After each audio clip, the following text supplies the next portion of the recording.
Hello student, welcome back to our channel. So आज की video में हम इक्विटी डेरिवेटिव के कुछ क्वेश्चन आंसर है उसको रिवील करेंगे। ये क्वेश्चन आंसर जो है वो एक डेमो क्वेश्चन है जिससे आपको काफ़ी हेल्प मिलता है एग्ज़ाम क्वालिफाइड करने के लिए।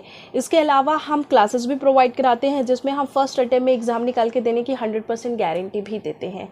क्लासेस के थ्रू आपका एग्ज़ाम फर्स्ट अटेम्प्ट में तो आप निकाल सकते हो, बाकी आपको अगर शॉर्ट टाइम में आपका एग्ज़ाम निकालना है, लाइक अगर आपको 10 डेज़ में या 15 डेज़ में भी आपको आपका एग्ज़ाम क्वालिफाइड करना है तो वो भी हम करवा के देते हैं।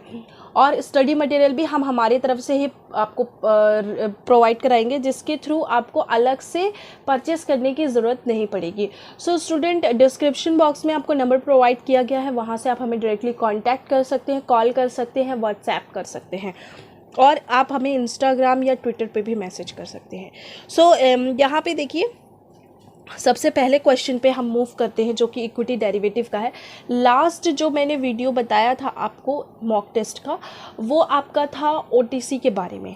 तो यहाँ पे भी मैं ओटीसी के बारे में ही बात कर रही हूँ क्योंकि आप सीरीज़ वाइज अगर आप पढ़ रहे हो चैप्टर वाइज, मैंने ऑलरेडी इसमें मॉक टेस्ट जो है उसके 93-94 वीडियोज़ अपलोडेड हैं। अगर आप इनको पढ़ते हैं तो आपको बहुत हेल्प मिलेगी इससे, तो आप जाइए और इसको ज़रूर पढ़िए। बिकॉज ऑफ इनसे आपको काफ़ी हेल्प मिलने वाली है और ये क्वेश्चंस जो हैं वो आते हैं एग्ज़ाम में, ठीक है। तो ये जो है सबसे पहला क्वेश्चन है अपना, an over the counter option is OTC. सबसे पहली बात तो ओवर द काउंटर का जो शॉर्ट फॉर्म होता है वो होता है ओटीसी। तो ओटीसी क्या होता है? प्राइवेट कॉन्ट्रैक्ट है, स्टैंडर्डाइज्ड है, government by the rules of stock exchange या ऑल ऑफ द अबव है। सबसे पहली बात तो इसको स्टॉक एक्सचेंज जो है वो इन्वॉल्व नहीं रहती, इसमें स्टैंडर्डाइज्ड भी नहीं है। स्टैंडर्डाइज्ड मतलब कि लीगल होना, सारी चीज़ें सिस्टमैटिक होना, और ये ऑल ऑफ द एबव नहीं हो सकता। इसका जो राइट आंसर है वो है प्राइवेट कॉन्ट्रैक्ट। प्राइवेट कॉन्ट्रैक्ट इसलिए क्योंकि इसमें जो ट्रेड होता है वो टू काउंटर पार्टीज़ के बीच होता है। जैसे टू फ्रेंड्स भी इसको ट्रेड कर सकते हैं, दो लोग आपस में ट्रेड कर सकते हैं। किसी ने कुछ अजम्पशन लगाया, किसी ने कुछ अजम्पशन लगाया, उनने बोला कि नहीं भाई मैं इसमें एसबीआई के ऊपर लगा रहा हूँ या मैं एडब्ल्यूएल के ऊपर लगा रहा हूँ, अदानी के ऊपर लगा रहा हूँ, इसका ये टारगेट, ये स्टॉप लॉस रहेगा इंट्राडे में या होल्डिंग में। और दूसरा बंदा बोलता है कि नहीं ये सेल पे जाएगा, इसका ये टारगेट स्टॉप लॉस रहेगा। तो ये इस तरीके से क्या रहता है कि टू काउंटर पार्टीज में ये ट्रेडिंग होती है, ठीक है। यहाँ पे हम एक्सप्लेनेशन को पढ़ेंगे। एक्सप्लेनेशन पढ़ने के बाद आपको बहुत अच्छे से चीज़ें क्लियर होंगी कि किस तरीके से आप यहाँ पे ये ट्रेडिंग करते हैं ओटीसी पे।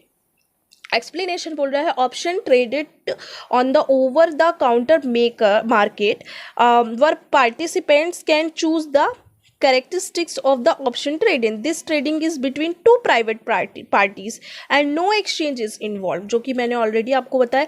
The flexibility of these option is attractive to many.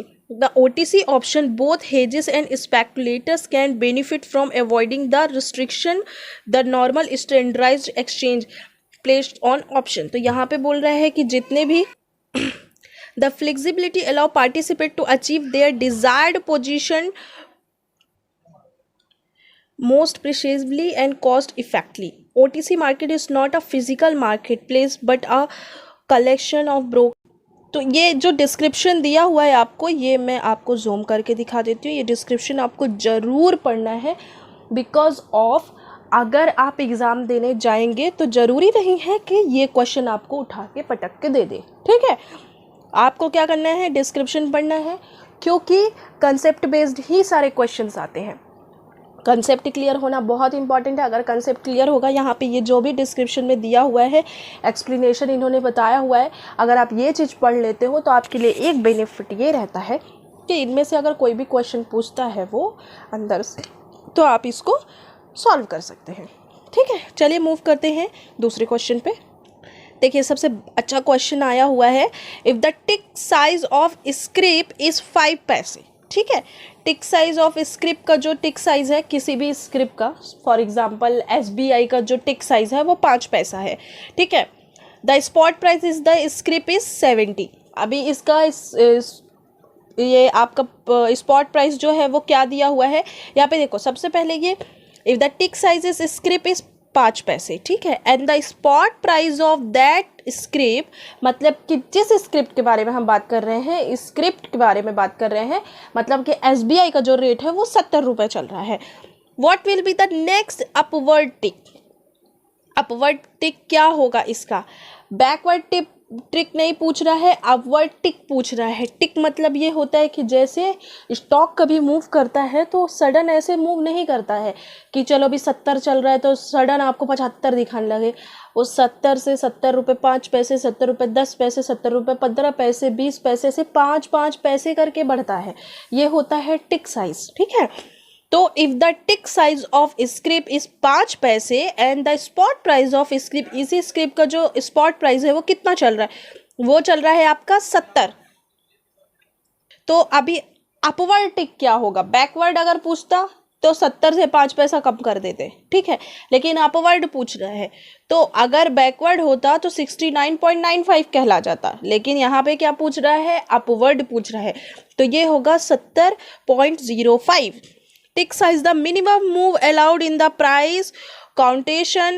So a 5 paisa tick size will lead to upward tick of 0.5. तो ये 5 पैसा ऑलरेडी बताया है यहाँ पे। खुद से जब आप एग्जाम देने जाओगे तो दिमाग लगाने की जरूरत नहीं है कि 5 पैसा मैडम ने बोला था तो 5 पैसा ही होगा। जो क्वेश्चन पे पुट किया होगा वैसा ही कैलकुलेशन करना है, हमें अपने दिमाग से चीज़ें नहीं लगानी है। क्वेश्चन में 5 पैसा बोला है, यहाँ 5 पैसा होगा। क्वेश्चन में 10 पैसा टिक साइज देगा तो 10 पैसे का ही काउंट करना है, ठीक है। तो ये इसका जो राइट आंसर है वो होगा आपका 70.05, ये इसका राइट आंसर है। इस तरीके से कैलकुलेशन करना है, ठीक है। चलिए अब आज के लिए इतना ही, अब मिलते हैं नेक्स्ट वीडियो में। तब तक के लिए take care of your health and your family. Jai Hind and all the best.